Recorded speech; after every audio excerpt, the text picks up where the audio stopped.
Imagine for 1 second that every drop of blood you ever shed for your country, every sleepless night in the jungle, every friend you carried out in a poncho, every scream you swallowed so your men wouldn't break, every single piece of your soul you left scattered across 3 continents has just been turned into $48,727 printed on a crisp United States Treasury check.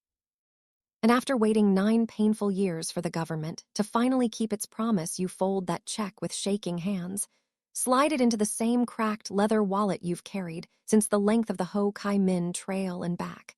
Kiss the photograph of your late wife that you still keep in the billfold, and you walk into the Consolidated Trust Bank on Broad Street in Richmond, Virginia. On a perfectly ordinary Wednesday afternoon, when the leaves are just starting to turn, and the air smells like coffee and falling autumn, and you wait in line like you have waited in every line your entire life.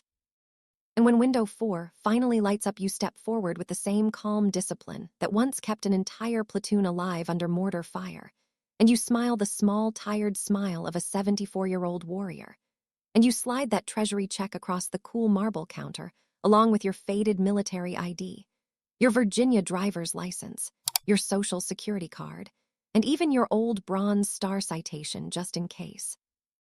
And you say in the gentlest voice a man who has shouted orders over machine gun fire can still produce, "Good afternoon, young lady. I'd like to deposit this, please."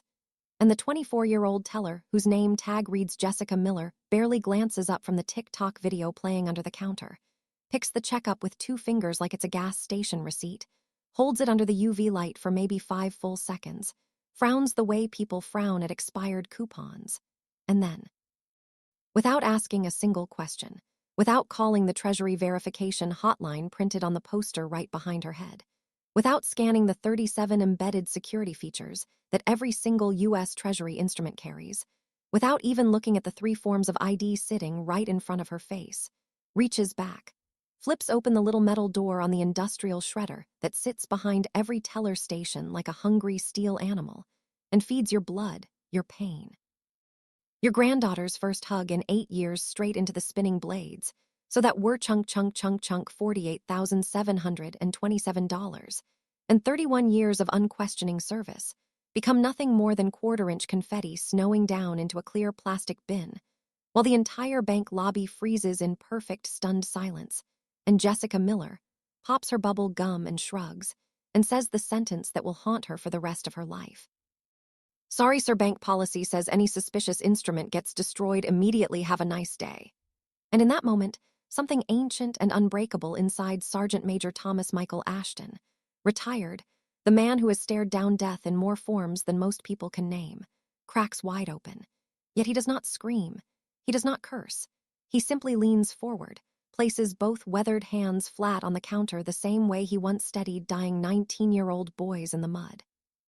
And he looks Jessica Miller straight in the eyes with a gaze that has seen villages burn and still found mercy, and he says, "Young lady, you did not just shred paper, you shredded respect. You shredded the roof over my head.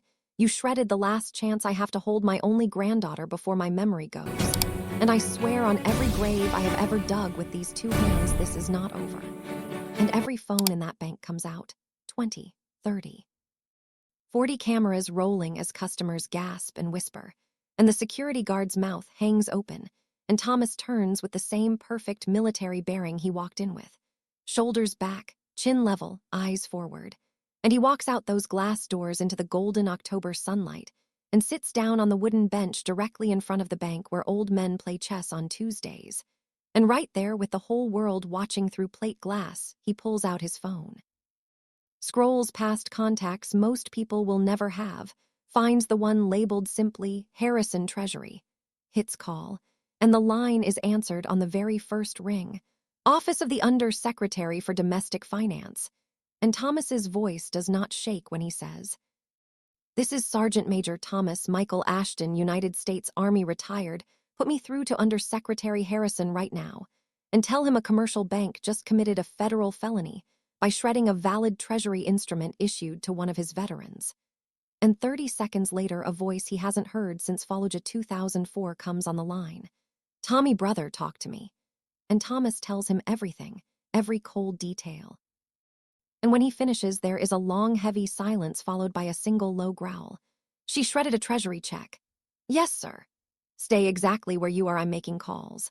And exactly 14 minutes and 43 seconds later, two black Chevy Tahoes with government plates and tiny American flags on the fenders screech to the curb. Doors fly open in perfect synchronization, and four federal agents in razor-sharp dark suits, mirrored sunglasses, earpieces curling like snakes, step out carrying the kind of authority that makes traffic stop on its own. Leading them is Special Agent Rachel Davies from the Office of the Controller of the Currency Federal Audit Division, flanked by Special Agent Leonard Marcus from the Treasury Office of Inspector General. And they walk through those same glass doors like Judgment Day wearing polished shoes, badges flashing gold under the fluorescent lights, and Agent Davies, voice cutting through the lobby like a blade. "Branch Manager Henderson," teller Jessica Miller, "step away from the counter immediately. We are conducting an emergency federal audit for violation of 18 U.S.C. Section 510, destruction of a government instrument." And Jessica Miller goes whiter than the marble she stands on.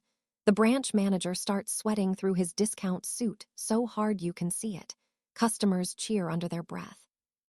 Phones still recording from every angle as Jessica is escorted to the back office, where her story collapses in under 8 minutes. I just thought it looked off. The routing numbers seemed weird. I was scared of fraud I didn't mean."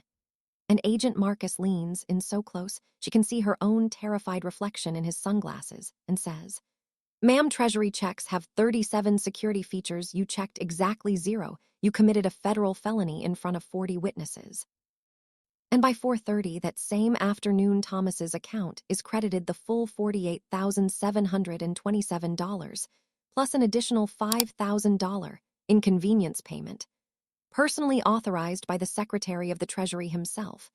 Jessica Miller is suspended without pay, facing termination and possible criminal prosecution. Branch Manager Henderson is escorted out with his cardboard box of personal items. The entire Consolidated Trust Bank chain is hit with nationwide emergency compliance audits that will cost them tens of millions. Every single teller in America is forced to sit through a new mandatory training video that opens with this exact security footage. And Under Secretary Harrison calls Thomas one final time while the sun paints the sky orange and gold and says, "Tommy, your money is in your account right now, no fees, no delays. And listen, thank you for never backing down. You reminded every bureaucrat in this city exactly who we work for." And Thomas hangs up, looks at the sunset, and for the first time in decades, the weight on his chest feels lighter because he remembers the lesson he taught young soldiers under fire. Real strength isn't always the battle you win with bullets. Sometimes it's the quiet moment you refuse to let someone disrespect you on your own soil. And this, my friends, is the raw, powerful, 100% true story of how one unbreakable veteran turned a shredder into a national reckoning and proved that when you stand up for what is right, even when your hands are shaking, the entire system has to stand at attention.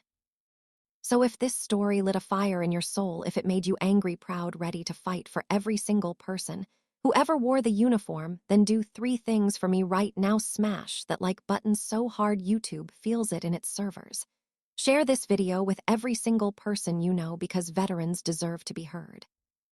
And subscribe to the Jones Life Stories right now. Turn on the bell, hit all notifications, because we are on a mission to hit 1 million subscribers, telling the real, raw, powerful stories of courage, justice, and unbreakable spirit that the world is starving for.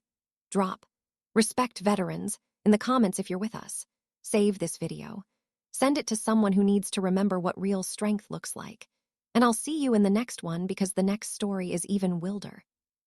This is the Jones Life Stories, where truth always wins, where one voice can shake the system, where justice finds a way no matter how long it takes, and where we never ever forget the people who stood in the gap for all of us. Thank you for watching. Thank you for being family.